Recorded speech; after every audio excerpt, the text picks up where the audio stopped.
For hockey players, are carbs good? How many carbs to have? Intermittent fasting, the keto diet, are they good to have or not as hockey players? The top 5 foods to eat, the top foods to avoid, the top supplements, and more. So, you'll see that it's such a valuable interview here. I know I learned a ton from this. I'm definitely going to apply a lot from what he said to this interview here. So,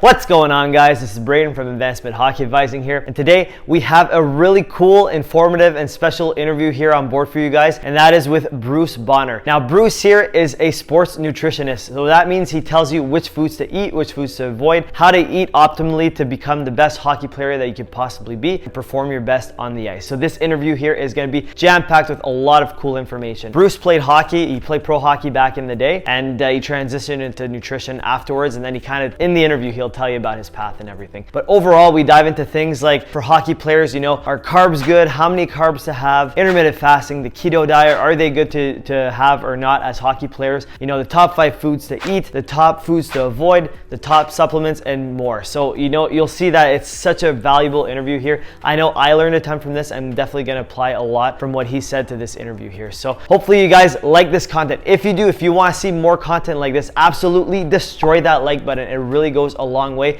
to promote this content and for other people to see and discover the channel. Also, if you're new here and if this is your first of our videos here, feel free to check out other videos. Also consider hitting that subscribe button and notification bell so you never miss another video moving forward. All right, with all that out of the way, let's dive right into the interview here with Bruce. Bruce, glad to have you here. How are you doing today? Good, awesome. Thanks for having me. Yeah, for sure. It's a pleasure. So why don't we start off the video here by, introducing yourself, talking about a bit about your hockey background and how you transitioned into nutrition afterwards. Yeah, for sure. Well, as you know, having been a client maybe a long time ago. So I've been doing the nutrition thing for roughly 25 years, and I got into it after I was playing hockey in Germany. I played second and third division and ran into a bit of health issues. Like I was needing my knee surgery, but I had a lot of digestive issues too. That was the main thing, and had some, bad reactions to some antibiotics and some meds, and just things where you fight through it, as you know. You take some meds and get going and play. And then I just didn't realize like my gut stuff was a little bit like IBS colitis stuff. And so when I came back to Canada that summer, I had signed a really good contract and I was ready to go, and it just never happened. And it turned out to be the best thing ever, because I ended up, learning how to heal my system, diving in deep into nutrition, health, wellness. Like I was seeing chiros and I was seeing, acupuncture and a whole bunch of things. And I realized like food was the thing I could do for myself every day. And I found, I could make a difference, right? So just like basically using myself as an experiment. And I spent a good year just to get healthier with the plan of like going back, like take a year off, and really it just never happened. And I just fell in love with the whole health field. So really, as they say, you got drafted into a new living. So that's really how it all started. And then within 5 years, I just basically bared down. I always loved academics anyhow, and was a good in school. And I just had my master's in nutrition within like that 4 or 5 year, basically 96 that was. So like by 2001, I was master's, and I was already working at clinics and everything. And really, that was kind of how it all happened. And then, as you know yourself, like studying all the time and learning new things, and you just keep adding new courses and helping more people. So that's really where it's at currently. And then I have a passion for hockey. And so obviously I would just tie that in. And that's where we first met, I don't know, maybe like 10 or 15 years ago, right? And when you were with your advisor and helping out, came to see me, and so I've been helping thousands and thousands of players with talks and seminars and one-on-one consultations and everything for this amount of time. So no, that's awesome, because I feel like, for most people transitioning into something like nutrition or anything in the wellness space, it's because something happened to them.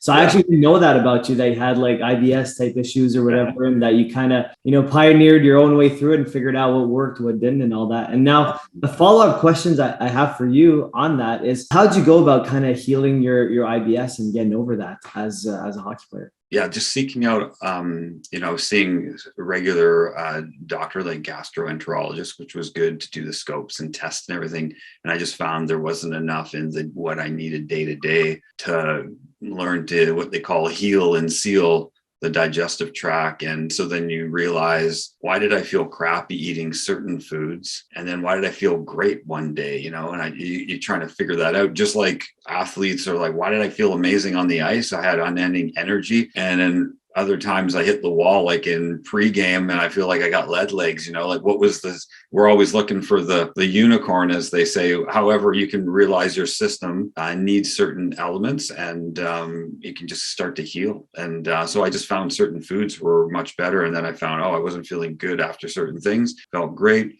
Started some different supplements that I learned, and then to help fast track the healing, and different techniques, like, obviously I've mentioned chiro and acupuncture and stuff like that, and even how to exercise properly and not spend all my energy. And, so you're laying on the couch the whole day after you do the workout because you're bagged and you don't realize you're not recovering. So using that kind of athletic mindset, and then also that discipline to stick to it, and then learn and grow and study. And I figured, heck, I might as well just study more holistic nutrition. I did a course. I'm like, heck, if I'm spending all this time, I might as well get accredited and learn even more. Right? And that's actually what happened. So within a couple years, I had significantly transformed my system, because the body's cells, all cells are different. And, digestive cells heal themselves within about 5 to 7 days. And then other cells that are like bone cells, are longer to recover. But essentially, you're a new human roughly in about 12 to 15 months. People don't realize you're remodeling yourself all the time. So then if you do it with better building blocks and remove the offending items, you can transform your system. Yeah, no, for sure. Now, what are some of those specific foods that you kind of added in, and some that you kind of took out? Well, for me, I didn't realize I did have a sensitivity to excess gluten. I wasn't like a celiac,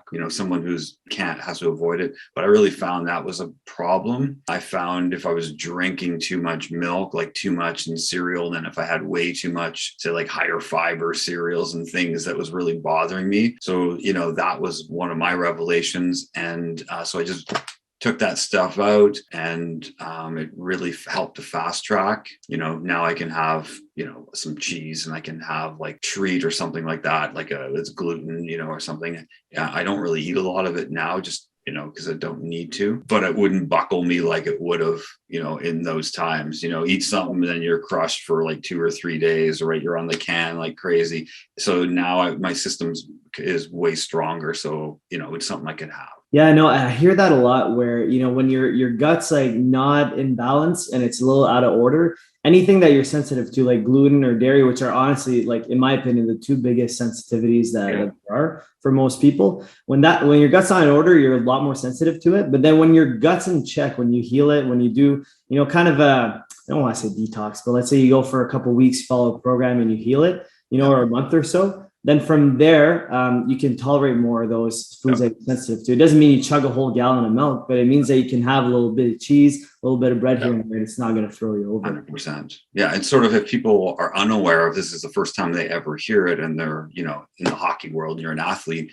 It's just like if you hurt your arm doing bench, and you strained all your ligaments and tendons, and your arm's sort of dangling, would you go the next day and attempt to crush it again? And then you actually wouldn't be able to, and you would have a natural aversion to it. And it would be like, well, go and repair, rest it, rehab, whatever you had to do. Also learn how to lift properly, because maybe it was a misalignment. You're not lifting properly. So you need a really good strength coach to help you. So that would be learn it properly, then help it repair. And so I would say use that mindset even to your diet. We just don't think of it that way. Yeah. Why do you think that is? Why do you think we don't it's natural not to go and do benches with a broken arm or a sprained arm or whatever, but why is it with diet that we keep, kind of beating ourselves to death over and over? Well, I would say we're not educated early on in our as youth, that's a piece of it. I would say also in our youth, we're more bulletproof. And so the body can tolerate more insults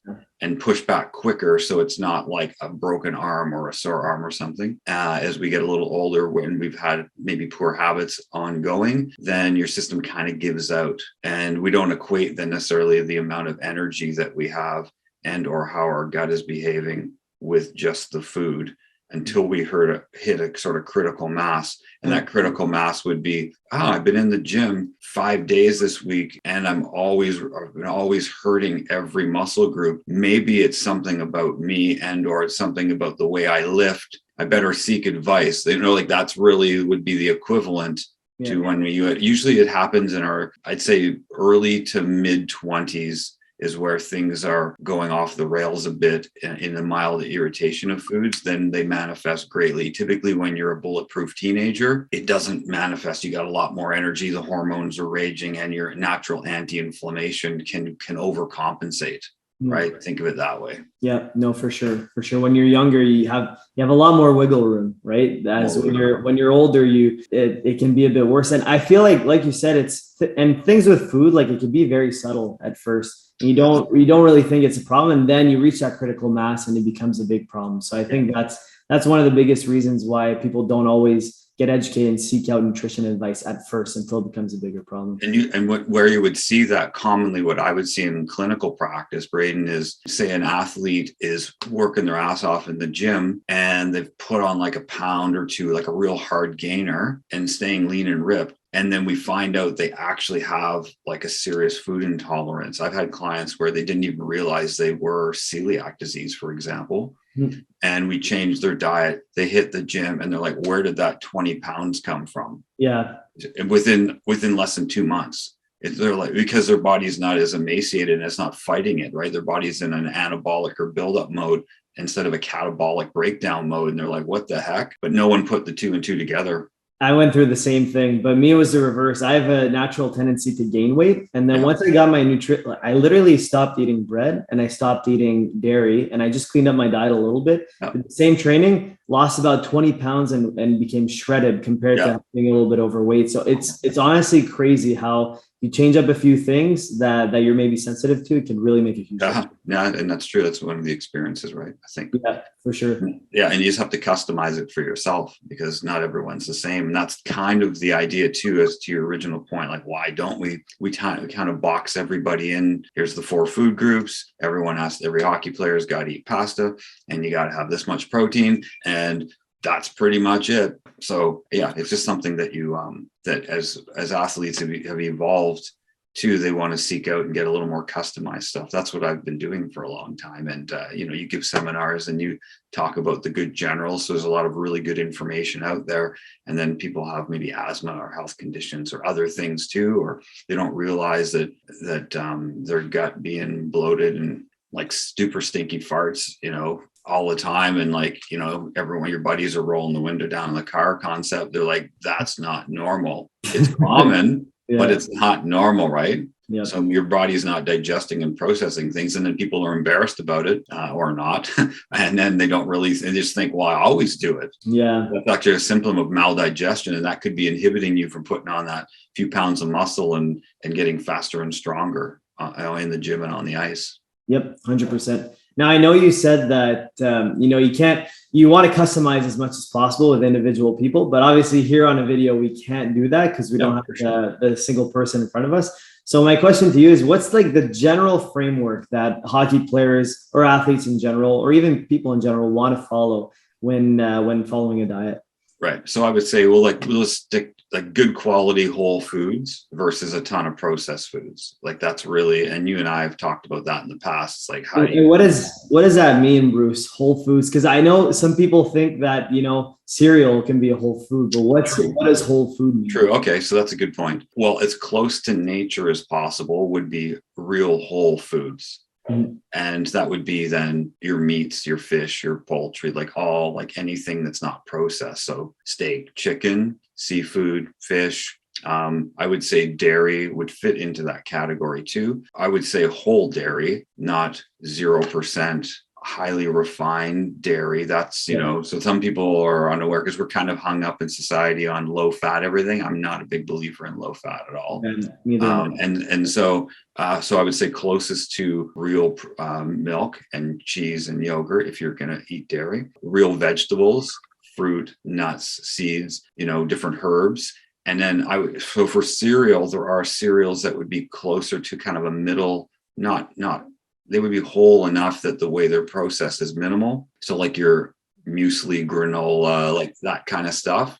Mm. So if you're getting into the highly refined stuff, then sugary food, I would say that's more on the process side. So that would be, and then obviously a homemade muffin with real ingredients versus something that would be a fast cookie or a fast muffin that's not made with the best quality ingredients. So that kind of sits in the middle pocket. Yeah, that makes sense. And that's a going, I think that the biggest principle to follow, like you said, is whole foods over processed foods as much as you can. Like, obviously you can't just go 100% whole foods all the time. No. Oh no, absolutely not. It's almost impossible. It'd take too much time, you know, but because people could argue that really a high quality minimal ingredient protein bar you can purchase, that would technically be more of a whole food, whereas you get ones that are made with a lot of artificial ingredients would be more of a processed food. So there is a middle ground there. And again, you can still eat a bit of junk and be an elite athlete. Like, it's not a problem. It's just like on the whole, like 80 to 85%, I say to my clients, like, eat great, really good quality, have your fun, and your body can navigate that for sure. Yeah, for sure. The one, like you said, like 80, 85% whole foods and good stuff, and then 10% junk or so, 15%. I think that's a good ratio to follow, because we're all human. We all want to live our lives, and oftentimes life gets in the way, right? You can't just eat whole foods 100% of the time. And for me, that worked. For a lot of people I've seen, like, following that similar framework kind of works. So I think that makes a lot of sense. Yeah, and for sure. And you can challenge your immune system, and, hanging out with your buddies, having some fun, is also socially and energetically like rewarding, and it gets you out of than just eat, sleep, train. Like, there's a way to the mental game too is very important. So that's why I always incorporate that into programs with guys. The opposite would be I eat terrible. Once a week I have one piece of broccoli, and like that mindset would be the opposite. You're kind of flipped your 85 to junk and 15 to maybe having a bit of whole foods, right? Yeah, don't do that for everyone listening. That's what a lot of people, they really don't they don't realize that they're eating a lot of average stuff. 100%. All right, so in the whole foods, like, what are your top 5 foods that you'd recommend? I know this is a hard question, and not a lot of nutritionists like answering this. Yeah. But if like people had to like really focus on like top 3 or 5 foods to really look at, what would those be? I would say number 1 would be high quality fats. Okay. Again, because society has in the last 30, 40, 50 years been really predicated on too low a fat, that people need better quality fats. And I would say, and whole food fats. So that's your butter, coconut oil, avocado oil, olive oil, nuts and seeds, good oils from deep water fish and things of that nature, of all kinds. And you need all kinds of fats, right? Like saturated, monounsaturated, poly. One's not bad. We've kind of had some, I would say, poor information that like saturated fat is evil, stay away from it, causes heart disease. And then that trickles into the sport world. So since we're doing a hockey slanted talk, really a lot of athletes that go too low a fat and not enough good quality, they end up messing up their metabolism, right? And then they don't recover properly. And so that would be one, high quality fats. And I would say high quality protein sources, right? Of all kinds. And nature provides good quality, whether, like I said, meat, chicken, eggs, things of that nature. You'd want to have that stuff daily. Lots of good veggies and fruits work, because there's a lot of vitamins and minerals in those foods, and fiber that helps you absorb protein and fat properly. So everything works together as a team. And so the athlete that eats steak and potato only and never touches any veggies, although they're not going to die from malnutrition by any stretch, they're missing some of the key phyto or plant chemical vitamins and minerals, and lots of fiber and things that aren't in, say, potato and meat. They're missing it. So as soon as they add that in, it's like a winning team. 100%. And now on the side of foods to avoid, what are your top ones? I know we talked about a few, but do you have any other ones that I would say performance killers are excess white sugar. Yeah. So the more someone is eating pounds and pounds and pounds of hidden sugars in all of their food, it can throw your metabolism off, spike your blood sugar, drop it too low. And too much refined white sugar needs extra vitamins and minerals that are stored in your body to digest and process it. So anything that's coming into your body without its helpers. So if you ate sugar cane or really high quality brown sugar with fiber and vitamins and minerals, it would behave better in your body than pure white sugar. That's one thing. And I'd say the other, one of my pet peeves that really makes a big difference too, that's not talked about, is vegetable oils that are refined, especially omega-6 oils, which are in all our packaged products, which all of our foods are deep fried in and cooked in.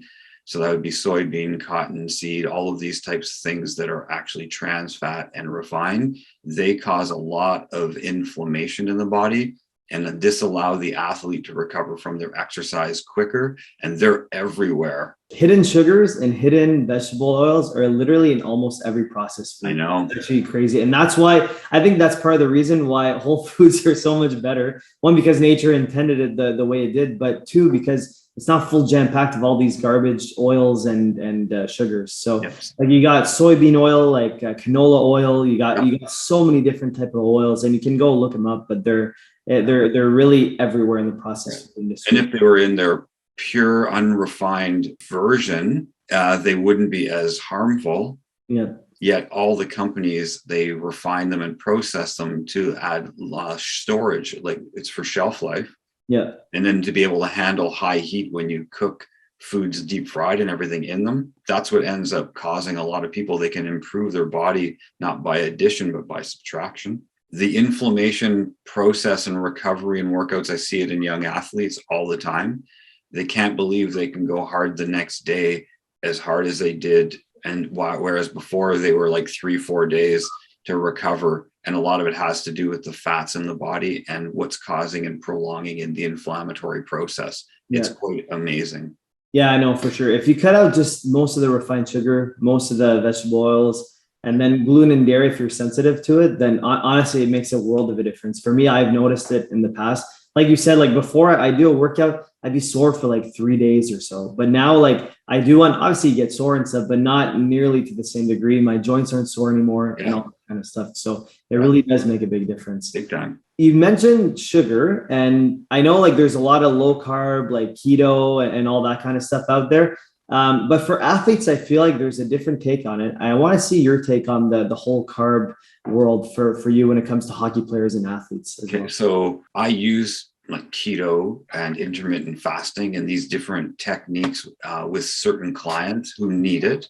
Yeah. And I would say that especially for a young athlete, in your teens and then even into junior pro college, you have to look at like how many minutes you would actually be playing. And for someone who logs a lot of minutes, you need some carbs. Yeah. For most body types, it would be rare that a person could be an elite hockey player logging like penalty kill, power play, regular minutes, 25, 30 minutes a game, pure keto. It would be super, it could happen, but I would say it's super rare. And I would say not to do keto in that world. If you're like playing 3 minutes a night or something, and you're kind of a big body type and you're naturally always overweight, keto works great to get you to a certain point. So that's probably a better statement, is that if you use that in an off season, for example, and a program gets you to a certain point, it might not be the one that sustains you. Mm-hmm. So I like the plan. It just depends on the person. Same with paleo, someone who just only eats protein, kind of lower fat to medium fat and lots of veggies, never touches any carbs, also would run into a bit of an issue depending on their body type and how many minutes they play. And I would say any young athlete, you need some carbs. It's just, sweet potato, squash, you can even go lower grain, for example, and feel cleaner, and it would work, right? Yeah. So that would be my kind of take on it. And not against it, but put it in appropriate context. Yeah, for sure. I honestly have the exact same view as you on this one, because I did it this most recent year. I went, I experimented with a lot of intermittent fasting, a bit of more of a keto side. I didn't go strictly no carb, but I was definitely on the lower carb side. Yeah. It was great to help me like get to the ideal weight that I wanted. But once I got to that weight, I've noticed that then I started running into issues like brain fog, like lower energy and all that. It's like, what's going on? But I was like, working out like a lot. I was playing senior A hockey, which is like somewhat competitive, logging a lot of minutes there. And I think it was just too much to not have carbs. And then once I started eating a bit more, putting more carbs back in, then I maintained the same way, but I had the increased energy. Yeah. So yeah, absolutely. And because once you get to a lower lean body fat zone, then if you're continually doing zero carb and you're doing that level of exercise, your brain's like, we got to use up some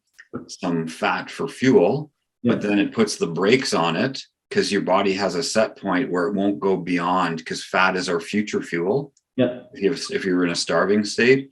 So what it does, your brain basically sends a message, okay, well, we need more energy. So you start breaking muscle structure down, and you're using amino acids and converting protein into like glucose. Like, so your body's like breaking your body down. So then your muscles get sore, they don't recover. There's a sweet spot you have to find for yourself.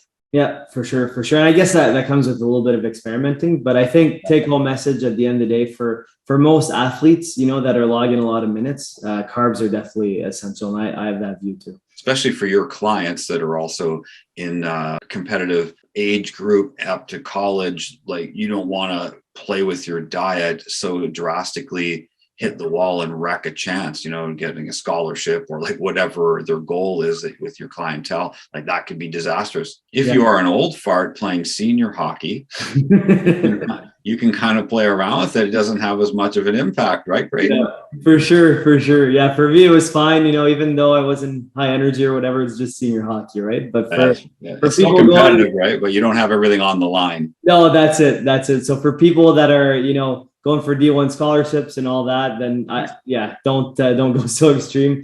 You know, get nutritionists and follow their advice. And that's funny. Yeah, absolutely. So I guess, Bruce, the last question I really want to touch on here is, like, you know, we hear a lot about different supplements and all this kind of stuff.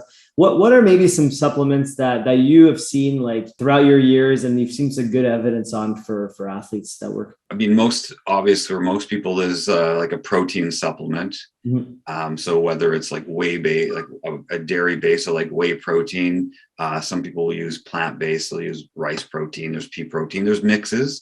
So if someone needs some extra, I would say like a protein supplement was designed to fit into a busy schedule where you don't have time to eat as much. And then it's helpful if you're in the dressing room after, you know, the event, like having a drink, it goes in rapidly. So that's helpful. From a supplement, I would say a multivitamin is one of those things that works really well. I think the food-based multivitamins tend to work even better. So when you see supplements that are things like greens, I don't know if you've ever seen green supplements where they're a mix of greens and fruits, and the companies dehydrate real food. And then, you know, you're getting 5 to 7 servings of fruits and veggies in like a little scoop, and you can mix that in a smoothie or take it straight, or it's in capsule or powder form. I find that works great. Creatine for people that need that extra push to work their muscles harder for longer. You can do that on and off. You can add that. Depends on the person, really the body type too. Usually the hard gainers do better with creatine because it helps them kind of get through. Usually the big, heavy, strong guys, bone structure, don't typically need that kind of thing. They can use branched chain amino acids, which are a helpful pre-workout, during workout. There's some good science behind that stuff. But I like to start with protein. Make sure even with the food, right, that's your protein. If you're adding the supplement, a good multivitamin. Some people could use a fish oil or krill oil, or it's an omega-3 oil. If you're more vegetarian, you don't, or have sensitivity to fish products, you can use it. Comes with algae, or you can get it from flax. There's different plant-based, and that helps to recover. You get a good anti-inflammatory effect with the omega-3 oils. They help control the inflammation process. So, I mean, that's kind of my, like, your core.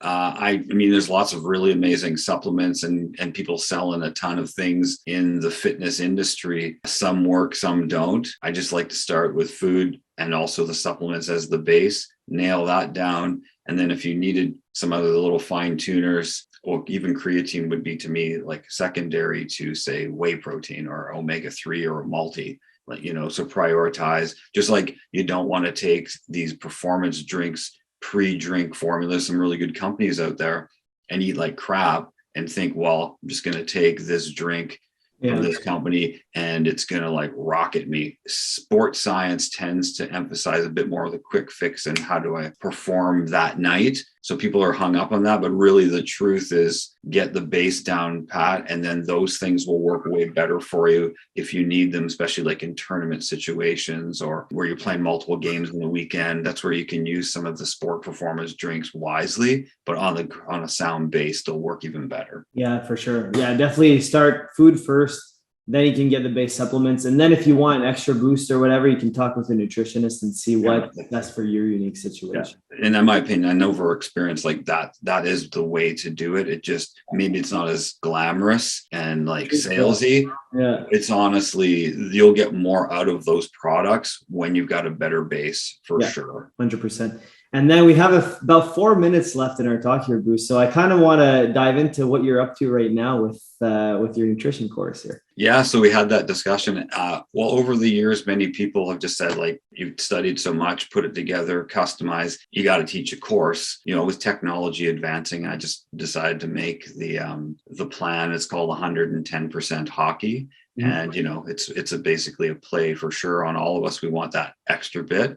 You know, so 110 hockey, and as a 12 module course, you can go to 110hockey.ca and choose. I have a male and female version, and it's a really neat platform. It's quick and easy. There's some questions, good information. You can start and stop whenever you want. And I'm teaching you how to make your own custom nutrition plan based on your own body type. And it is about learning more about yourself, customizing things, getting into the right mindset, commit to the process. And I'd say, you know, within a few weeks, you can really be super knowledgeable, self-reliant. That's the goal of the course, actually, is to educate a person so they're super knowledgeable, self-reliant, and they could just create their own plan. Without me, like, you know, and if they do need extra help, well, then if they ever come to someone like myself, they're already like heavily educated, knowledgeable, and they're great. So, or if they take the course and they're going to a pro camp or college or a junior team, you know, you walk in super knowledgeable, self-reliant, coach is stoked, GM stoked, the person's low maintenance, highly educated, highly self-motivated. And that's really, as you know, in the hockey world, that would be your A grade player prospect. 100%. Yeah. When they got all those things dialed in, that just like the coaches love that, you know, it's definitely, it's huge. So if you can figure out your nutrition and stuff, I think this course is going to be a great opportunity for them to kind of dial that in, dial that piece. So for sure, if you guys, if you want to check it out, like the link's going to be in the description here. I think it's a great opportunity. So on that note, Bruce, I'm glad that you shared that with us, and I'm glad that you came on to the show here. One last question for you is, what's one last piece of advice you'd like to give to young hockey players out there that we didn't touch on? Take control of your own destination, really. You know, learn as much as you can, be self-directed, knowledgeable, ask questions, find from the right people, whether it's online, books, and really learn the nutrition concepts, learn how to train properly, a little bit more of the mental coaching piece, any tools that you can put together in your own toolbox and be self-directed. I would say that's the most successful athlete. And I've seen that with clients over the years. You can see who ends up making it. And you don't have to be the best player necessarily skill-wise and yet still succeed, putting as many tools in your toolbox. That's it. That's a great message to end on. So Bruce, thanks so much for coming on. We appreciate you, and we'll see you around. Yeah, we'll do another one. All right. For sure. Round 2. 100%. Awesome. All right. Thank you. All right, guys, that is it for the interview here. Hopefully you learned a thing or two about nutrition. I know I definitely did, and I'm gonna apply these principles here moving forward. If you like this video, and if you haven't already, consider absolutely destroying that like button for the YouTube algorithm. Also, too, if you're new here and if you haven't yet, consider hitting that subscribe button and notification bell so you never miss another video moving forward. Also, if you had any comments, anything you want to talk to us about whatsoever, drop a comment down in the comment section below, or send us an email at info@ahadvising.com, and we'll get back to you as soon as possible. All right, guys, that's it for the video. Thank you so much for watching. We'll catch you on that next one.